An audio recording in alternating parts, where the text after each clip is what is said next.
Comment estimer et gérer les travaux d'un bien immobilier vendu aux enchères? Salut à toi, ici Jean-Pierre d'Enchères Immo Club, ton expert dans les ventes aux enchères immobilières judiciaires.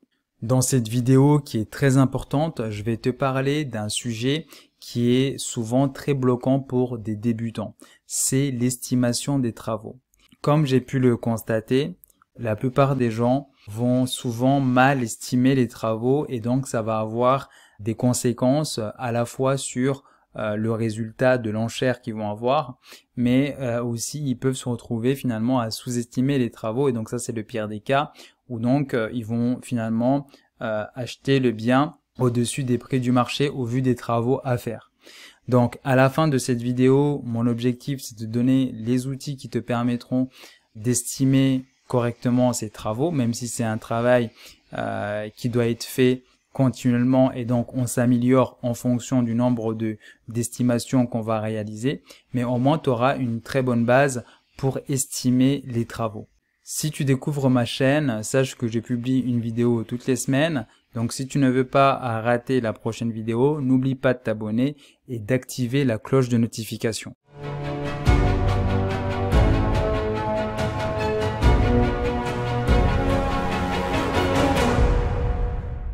Quand il s'agit d'estimer les travaux, il y a une première chose à faire, c'est de collecter les bonnes informations qui te permettront d'estimer les travaux. Donc ces informations, ça va être par exemple la superficie de ton bien, ça va être la taille des pièces, la hauteur sous plafond, l'état global du bien. Et donc toutes ces informations-là, tu vas les collecter soit à travers du procès verbal de description, donc le PVD, qui est finalement un document qui est rédigé par l'huissier lorsqu'il va visiter le bien et faire un état des lieux du bien, donc il va décrire l'état global du bien. Ou tu peux également trouver des informations très spécifiques au niveau des diagnostics techniques, notamment par exemple au niveau de l'électricité. En lisant le diagnostic technique, tu vas déjà avoir une idée des anomalies que tu dois corriger. Après, le dernier élément ou le dernier endroit où tu peux aller collecter des informations, c'est lors de la visite. Quand tu vas visiter le bien, tu vas y aller, tu vas voir par toi-même l'état du bien et tu vas identifier les travaux à faire. Donc il est très important de collecter ces éléments, de bien les documenter pour ensuite commencer le travail d'estimation des travaux après la visite. Donc moi, pour faire ce travail d'estimation, je vais travailler avec deux sites. Le premier site, c'est enchantier.com. Donc on va aller faire un tour tout de suite. Donc quand tu viens sur le site enchantier.com, tu as une section chiffrer vos travaux. Donc là, en fait, c'est très simple. Tu vas choisir le type de travaux que tu dois faire. Donc, tu verras toutes les informations que tu as collectées au niveau de la superficie, la taille, voilà, la taille des pièces, la hauteur sous plafond. Ça va te permettre finalement de compléter en fait ce formulaire et à la fin, ils vont te donner une estimation de à combien les travaux vont te revenir. Bon, on va pas faire l'exemple tout de suite. Je te laisserai les liens de ces sites internet sous la vidéo et tu pourras faire l'essai par toi-même. Ensuite, l'autre site que j'utilise également, ça va être Meilleur Artisan. Donc là, c'est très simple. Si admettons, tu dois, je sais pas, changer un disjoncteur, tu peux très bien venir ici et finalement demander un devis.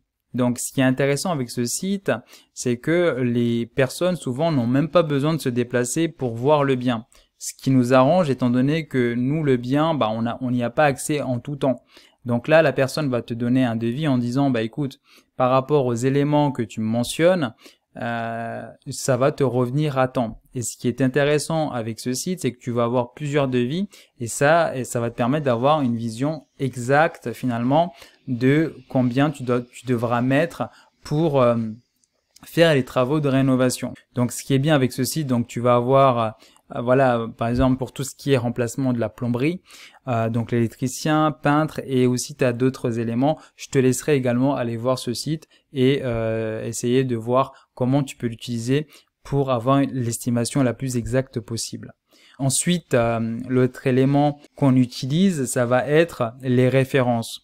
Donc sur Internet, il y a pas mal de références. Donc par exemple, tu vas avoir des références sur des sites spécialisés de rénovation. Donc il y en a plein, donc je vais pas tous les lister. Je te laisserai faire une recherche Google où en fait ils vont dire, en fait pour faire des rénovations, par exemple de murs ou du sol, ça va varier entre 100 € le mètre carré à 300 € le mètre carré.